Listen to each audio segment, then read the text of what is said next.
ನಮ್ಮನೆ ಯುವರಾಣಿ ಹೇ ನಮ್ಮನೆ ಯುವರಾಣಿ. ನನ್ನ ಮಗಳಿದು ಕೊಪ್ಪಲ್ಲ ಅಂತ ನನಗೆ ಗೊತ್ತಿತ್ತು.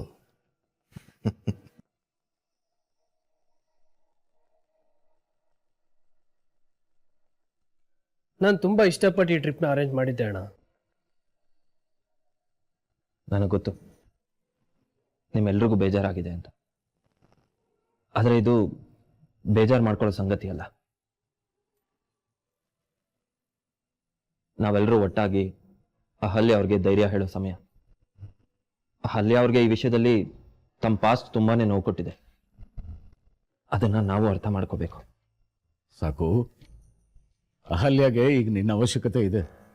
ಮೊದಲು ಹೋಗಿ ಮಾತಾಡು. ನಿನ್ನ ಮಾತಿನಿಂದ ಅವಳ ಮನಸ್ಸಿಗೆ ಸಮಾಧಾನ ಆಗ್ಬೋದು. ಹೋಗಪ್ಪ.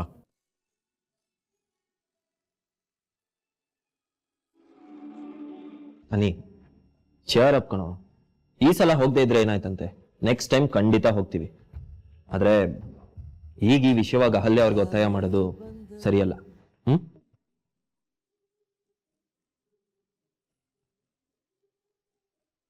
ಅವರಿಬ್ರು ಹೊರಗಡೆ ಹೋದ್ರೆ ಅವ್ರು ಬೇಜಾರು ನೋವನ್ನ ಮರೀತಾರೆ, ಖುಷಿಯಾಗಿರ್ತಾರೆ. ಅವರಿಬ್ರು ಮಧ್ಯೆ ಇರೋ ಪ್ರೀತಿ ಇನ್ನೂ ಹೆಚ್ಚಾಗುತ್ತೆ. ಅವ್ರೊಬ್ರೊಬ್ರು ಅರ್ಥ ಮಾಡ್ಕೋತಾರೆ, ಹಾಗೆ ಹೀಗೆ ಅಂತ ಏನೇನೋ ಆಸೆ ಇಟ್ಕೊಂಡಿದ್ದೆ ತಾತ.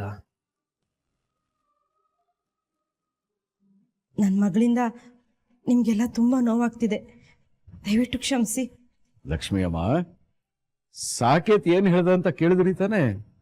ಬಲವಂತದಿಂದ ಯಾರನ್ನೂ ಒಪ್ಸೋದು ಸರಿಯಲ್ಲ.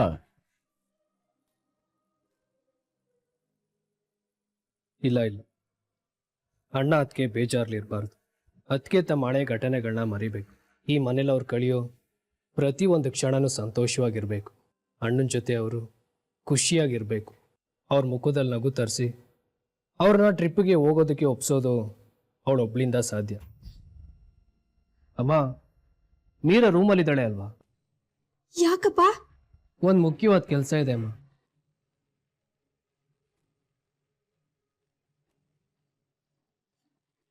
ಯಜಮಾನ್ರೆ, ಮೀರಾ ಹತ್ರ ಅನಿಕೇತ್ಗೆ ಮುಖ್ಯವಾದ ಕೆಲಸ ಏನಿರುತ್ತೆ? ಇನ್ನೇನಮ್ಮ ಇರತ್ತೆ ಶಾಂಭವಿ. ಈ ಮನೆಯಲ್ಲಿ ಯಾರೇ ನೊಂದ್ರು, ದುಃಖದಲ್ಲಿ ಕಣ್ಣೀರು ಹಾಕಿದ್ರು, ಅವ್ರ ಮುಖದಲ್ಲಿ ನಗು ತರಿಸೋ ಜವಾಬ್ದಾರಿ ಹೊರೋದು ಮನೆ ಮಗಳ ಮೀರಾ ತಾನೆ. ಅದಕ್ಕೆ ಅನಿ ಅಹಲ್ಯ ಮುಖದಲ್ಲಿ ನಗು ತರಿಸೋದಿಕ್ಕೆ ಮೀರಾ ಸಹಾಯ ಕೇಳೋಕ್ ಹೋಗಿದ್ದಾನೆ. ನಾನು ಮಾಡಿದ್ದನ್ನ ಉಪಕಾರ ಅಂತ ಅನ್ಕೊಂಡ್ರೆ ಅದಕ್ಕಿಂತ ದೊಡ್ಡ ಅವಮಾನ ಬೇರೆ ಯಾವುದೂ ಇಲ್ಲ ನಮ್ರತ. ಭಾವ? ಹೌದು ನಮ್ರತ, ನಾನು ನಿಮ್ಗೆ ಯಾವ ಸಹಾಯನೂ ಮಾಡಿಲ್ಲ, ಯಾವ ಉಪಕಾರನೂ ಮಾಡಿಲ್ಲ. ನೀವು ಹೇಗೆ ನಿಮ್ಮ ಜೀವನ ಸರಿ ಹೋಯ್ತು, ನಿಮ್ಮ ಪ್ರಾಬ್ಲಮ್ ಎಲ್ಲ ಸಾಲ್ವ್ ಆಯಿತು ಅಂತ ಅನ್ಕೋತಿದ್ದೀರೋ, ಹಾಗೆ ನಿಮ್ಮ ಅಕ್ಕ ನಮ್ಮ ಮನೆಗೆ ಬಂದಿರೋದ್ರಿಂದ ನನ್ನ ಲೈಫು ಚೇಂಜ್ ಆಗಿದೆ. ನಮಗೆ ಬೇಕಾಗಿರೋದು ಸಿಕ್ಕಿದೆ. ಇಲ್ಲಿ ಯಾರು ಸಹಾಯ ಮಾಡ್ತಿಲ್ಲ. ಆದ್ರೂ ಭಾವ, ನಿಮ್ಮನ್ನು ನೋಯಿಸೋದು ಯಾಕೆ? ಅಹಲ್ಯ ಅವ್ರದ್ದು ಮನ್ಸಲ್ವಾ? ಅವ್ರು ನೊಂದ್ಕೊಂಡು ಇನ್ನೊಬ್ರನ್ನ ಖುಷಿ ಪಡಿಸೋದಕ್ಕೆ ನೋಡಿದ್ರೆ ನಮಗೆ ಹರ್ಟ್ ಆಗಲ್ವಾ? ನೀನಿನ್ನ ಚಿಕ್ಕವಳು ನಮ್ರತ. ಅಹಲ್ಯ ಅವರು ಎಂಥ ಸಿಚುವೇಶನ್ನ ಫೇಸ್ ಮಾಡಿದ್ದಾರೆ ಅಂತ ನೀನಿನ್ನ ಇಮ್ಯಾಜಿನ್ ಕೂಡ ಮಾಡ್ಕೊಳ್ಳೋದಕ್ಕಾಗಲ್ಲ. ನೋವೇನು ಅಂತ ಅದನ್ನು ಅನುಭವಿಸಿದವ್ರಿಗೆ ಮಾತ್ರ ಗೊತ್ತು. ಸಾರಿ. ಪ್ಲೀಸ್ ಹಾಗೆ ಹೇಳ್ಬೇಡಿ. ನಮ್ರತಾ ಹೇಳಿದ್ದು ಒಂದ್ ರೀತಿ ಸರಿನಾ? ನಾನು ಸಂತೋಷ ಕೊಡೋದಕ್ಕೆ ಅಂತ ಈ ಮನೆಗೆ ಬಂದೋಳು. ನನ್ನಿಂದ ನಿಮಗ್ ನೋವಾಗಬಾರ್ದು. ಈಗ ನೋವಾಯ್ತು ಅಂತ ಯಾರು ಹೇಳಿದ್ರು? ಈ ಟ್ರಿಪ್ ಕ್ಯಾನ್ಸಲ್ ಆಯ್ತು ಅಂತ ನನಗೆ ಸೀರಿಯಸ್ ಆಗಿ ಬೇಜಾರಿಲ್ಲ. ಆದ್ರೆ ನಿಮ್ ಕಣ್ಣಲ್ಲಿ ಬರ್ತಿರೋ ನೀರು ನೋಡಿದ್ರೆ ನನಗೆ ತುಂಬಾನೇ ಬೇಜಾರಾಗ್ತಿದೆ.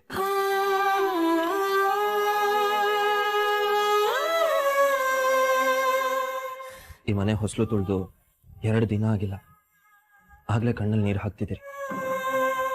ನಿಮ್ ಕಣ್ಣಲ್ಲಿ ನೀರು ಬರ್ದೇ ಇರೋ ಹಾಗೆ ನೋಡ್ಕೋತೀನಿ ಅಂತ ಪ್ರಾಮಿಸ್ ಮಾಡಿದ್ದೆ. ಆದ್ರೆ ಮನೆಗೆ ಬಂದು 2 ದಿನಕ್ಕೆ ನಿಮ್ ಕಣ್ಣಲ್ಲಿ ನೀರು ಹಾಕ್ಸ್ತಿದ್ದೀನಿ. ಇದು ನನ್ನ ಸೋಲಲ್ವಾ? ಸಾಕೇತ್ ಅವ್ರೆ, ಪ್ಲೀಸ್ ಹಾಗೆ ಹೇಳ್ಬೇಡಿ.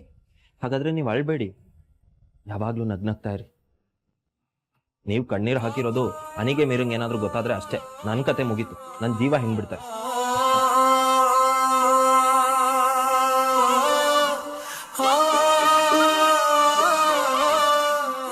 ನಿಜವಾಗ್ಲೂ ನಿಮಗ್ ಬೇಜಾರಾಗಿಲ್ವಾ? 200% ಬೇಜಾರಿಲ್ಲ ರೀ. ನಾವು ಎಂಜಾಯ್ ಮಾಡೋದಕ್ಕೆ ಇವತ್ತೇ ಆಗ್ಬೇಕಾ? ಲೈಫ್ ಇನ್ನೂ ತುಂಬಾ ದೊಡ್ಡದಿದೆ. ಲೈಫ್ ಲಾಂಗ್ ನಾವಿಬ್ರು ಜೊತೆಗಿರ್ತೀವಿ. ಇವತ್ತಿಗೆ ಎಲ್ಲ ಮುಗ್ದಿಲ್ಲ ಅಲ್ವಾ? ಏನಂತೀಯ ನಮ್ರತ? ಲೈಫು ತುಂಬಾ ದೊಡ್ಡದಲ್ವಾ? ಹೌದು ಭಾವ, ತುಂಬಾ ದೊಡ್ಡದು.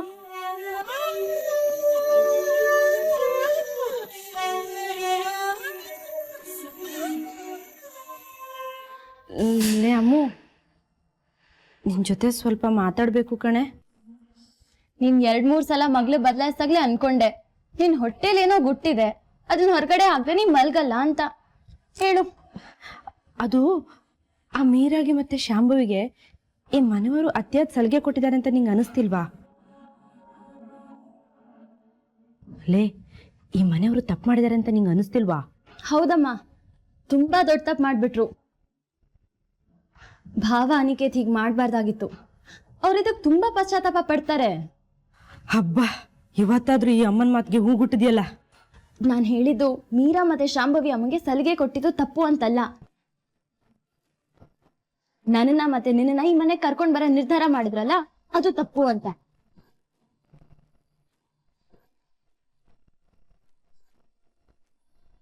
ಅದಕ್ಕೆ ಅವರು ತುಂಬಾ ಪಶ್ಚಾತ್ತಾಪ ಪಡ್ತಾರೆ ಅಂದೆ. ಯಾರ್ಯಾರನ್ನ ಎಲ್ಲೆಲ್ಲಿ ಇಡ್ಬೇಕೋ ಅಲ್ಲಲ್ಲೇ ಇಟ್ಟಿದ್ರೆ ಚೆನ್ನಾಗಿರುತ್ತೆ. ನಮ್ಮಂತವ್ರನ್ನ ಇಂಥ ಐಷಾರಾಮಿ ಜಾಗ ಕರ್ಕೊಂಡ್ ಬಂದ್ರಲ್ಲ, ಅದೇ ಅವ್ರ ತಪ್ಪು. ಸುಮ್ನೆ ಮಲ್ಕೊಳಮ್ಮ.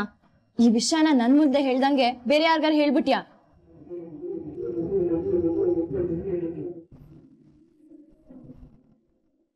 ಯಾಕೆ? ಧೈರ್ಯ ಸಾಕಾಗ್ಲಿಲ್ವಾ? ಭಯ ಆಯ್ತಾ? ಅತ್ತಿಗೆನ ಅಕ್ಕನ್ನ ತಾಯಿ ಸಮಾನಕ್ ನೋಡು ಅಂತ ನಮ್ಮಮ್ಮ ನನ್ಗೆ ಹೇಳ್ಕೊಟ್ಟಿದ್ದಾರೆ ಅಕ್ಕ. ನೀವು ಸಾಕು ಹೆಂಡತಿ ಅಂತ ನನ್ಗೆ ನಿಮ್ಮೇಲೆ ತುಂಬಾ ಪ್ರೀತಿ ಇತ್ತು. ನೀವ್ ನನ್ಗೆಷ್ಟೇ ಗೊಂದಲ ಮೂಡ್ಸಿದ್ರು ನಾನೇ ತಪ್ಪಾಗಿ ತಿಳ್ಕೊತಿದ್ದೀನಿ, ನಿಮ್ನ ಅರ್ಥ ಮಾಡ್ಕೊಳ್ಳೋದ್ರಲ್ಲಿ ಎಡವ್ತಿದ್ದೀನಿ ಅಂತ ಅನ್ಕೊಂಡೆ. ಆದ್ರೆ ಬರ್ತಾ ಬರ್ತಾ ನಿಮ್ ಆಟ ಯಾಕೋ ಅತಿ ಆಗ್ತಿದೆ. ವಿಷದ್ ಸರ್ಪನಾದ್ರೂ ನಂಬೋದು, ಆದ್ರೆ ನಿಮ್ಮಂಥವ್ರನ್ನ ನಂಬೋದಕ್ಕಾಗಲ್ಲ ಅಕ್ಕ. ಹೆಣ್ಣಿನ ಕುಲಕ್ಕೆ ಕಳಂಕ ನೀವು. ತಾಟಕಿ ಶೂರ್ಪಣಕಿ ಅಂತ ರಾಕ್ಷಸರನ್ನ ನಂಬೋದೇನೋ, ಆದ್ರೆ ನಿಮ್ಮಂಥವ್ರನ್ನ ನಂಬೋದಕ್ಕಾಗಲ್ಲ. ಒಂದ್ ಹೇಳ್ತೀನಿ ಕೇಳ್ಕೊಳ್ಳಿ, ಸರಿಯಾಗಿ ಕೇಳಿಸ್ಕೊಳ್ಳಿ. ನೀವು ನರಳ್ತೀರಾ, ತುಂಬಾ ನರಳ್ತೀರಾ.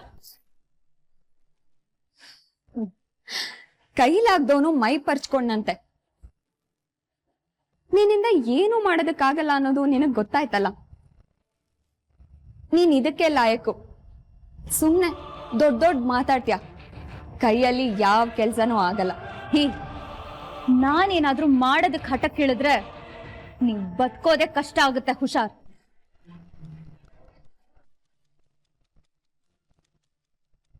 ನಿಮ್ಮನ್ನ ಶಾಂತಲಮ್ಮನ್ ಪ್ರತಿರೂಪ ಅನ್ಕೊಂಡಿದ್ದಾರೆ. ಅವ್ರ ಹೃದಯ ಒಡಿಬಾರ್ದು ಅನ್ನೋ ಒಂದೇ ಕಾರಣಕ್ಕೆ ನಾನ್ ಸುಮ್ನೆ ಇರೋದು.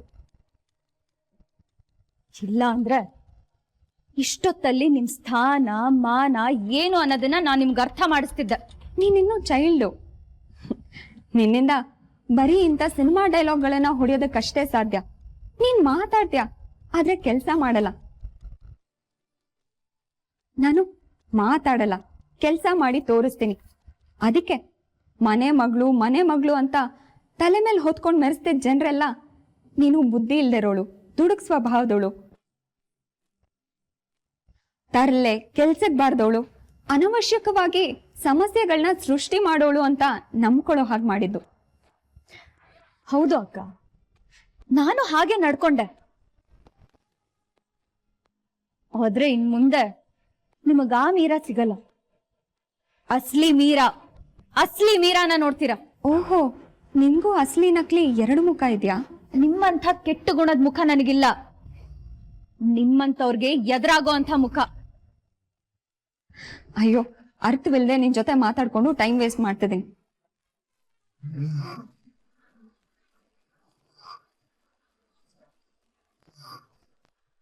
ಇಲ್ಲಿವರೆಗೂ ನಾನು ಸುಮ್ಮನೆ ಇದ್ದೆ ಅಕ್ಕ, ಆದ್ರೆ ಇನ್ ಮುಂದೆ ನಾನು ಸುಮ್ಮನೆ ಇರಲ್ಲ.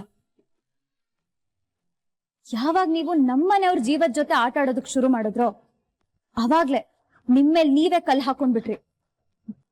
ಇನ್ಮೇಲೆ ನಾನ್ ನಿಮ್ನ ಆಟ ಆಡಿಸ್ತೀನಿ. ನೀವ್ ಈ ಮನೇಲಿ ಪ್ರತಿ ಕ್ಷಣ ನರಳೋ ಹಾಗೆ ಮಾಡದೆ ಹೋದ್ರೆ ನಾನ್ ಮೀರಾನೇ ಅಲ್ಲ.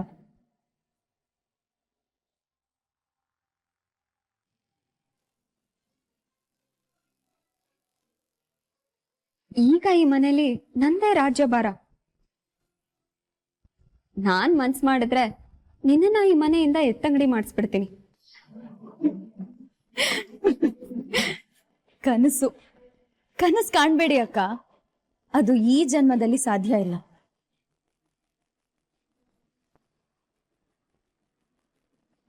ಅಕ್ಕ, ಈ ಬೀಗನ ಭದ್ರವಾಗಿ ನಿಮ್ ಸೊಂಟಕ್ಕೆ ಸಿಕ್ಸ್ಕೊಳ್ಳಿ. ಯಾಕಂದ್ರೆ ಯಾವಾಗ ಬೇಕಾದ್ರೂ ಇದು ನಿಮ್ ಕೈ ಜಾರ್ ಹೋಗ್ಬೋದು. ಭ್ರಮೆ, ನಿನ್ ಭ್ರಮೆ. ಹಾಗೆ ಅಂದ್ಕೊಳ್ಳಿ ಅಕ್ಕ. ಅಕ್ಕ, ನಾನ್ ನಿಮ್ಗೊಂದ್ ವಿಷಯ ಹೇಳ. ಅಮ್ಮ ಕೀನ ನಿಮ್ ಕೈಗೆ ಕೊಟ್ ಬಂದೆ ಅಂತ ಹೇಳಿದಾಗ ನನಗೇನು ಅನ್ನಿಸ್ಲಿಲ್ಲ. ಈ ಮನೆ ಸೊಸೆಗೆ ದಕ್ಕಬೇಕಾಗಿರೋ ಹಕ್ಕನ್ನ ಕೊಟ್ಬಿಟ್ ಬಂದ್ರು ಅಂತ ಅನ್ಕೊಂಡೆ. ಆದ್ರೆ ಅರ್ಹತೆ ಇಲ್ದೇ ಇರೋರ್ ಹತ್ರ ಈ ಜವಾಬ್ದಾರಿ ಇರಬಾರ್ದು. ಇರೋದಕ್ಕೆ ನಾನ್ ಬಿಡಲ್ಲ.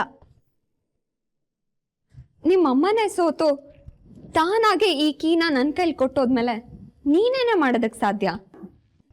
ನಮ್ಮಮ್ಮನ್ ಕೈಯಿಂದ ಈ ಕೀನ ಹೇಗ್ ಕಿತ್ಕೊಂಡ್ರೋ ಅದೇ ರೀತಿ ನೀವಾಗೆ ನಮ್ಮಮ್ಮನ್ ಕೈಗೆ ವಾಪಸ್ ಕೀ ಕೊಡೋ ಹಾಗೆ ಮಾಡ್ತೀನಿ. ಕನ್ಸು, ಒಳ್ಳೆ ಕನ್ಸು ಕಾಣ್ತಾ ಇರು.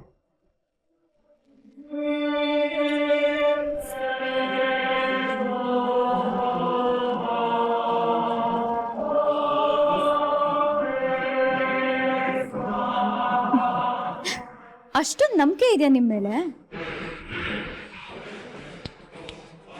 2 ದಿನ, 2 ದಿನದಲ್ಲಿ ಈ ಬೀಗದ ಕೈ ಯಾರ ಕೈಗೆ ಸೇರ್ಬೇಕೋ ಅವ್ರ ಕೈಗೆ ಸೇರುತ್ತೆ. ಏನ್ ಚಾಲೆಂಜ್ ಮಾಡ್ತಿದ್ಯಾ? ಚಾಲೆಂಜ್ ಅಂತಾನೆ ಅನ್ಕೊಳ್ಳಿ. 2 ದಿನ, ಓನ್ಲಿ 48 hours ನೀವ್ ಈ ಮನೆಯಲ್ಲಿ ಯಜಮಾನಿಯಾಗಿ ಮೆರೆಯೋದಕ್ಕಾಗೋದು. ಅದಾದ್ಮೇಲೆ ಇದು ನಿಮ್ ಹತ್ರ ಇರಲ್ಲ. ನೋಡೋಣ ಹಾಗಾದ್ರೆ. ಚಾಲೆಂಜ್ ಕಣೆ. ಚಾಲೆಂಜ್.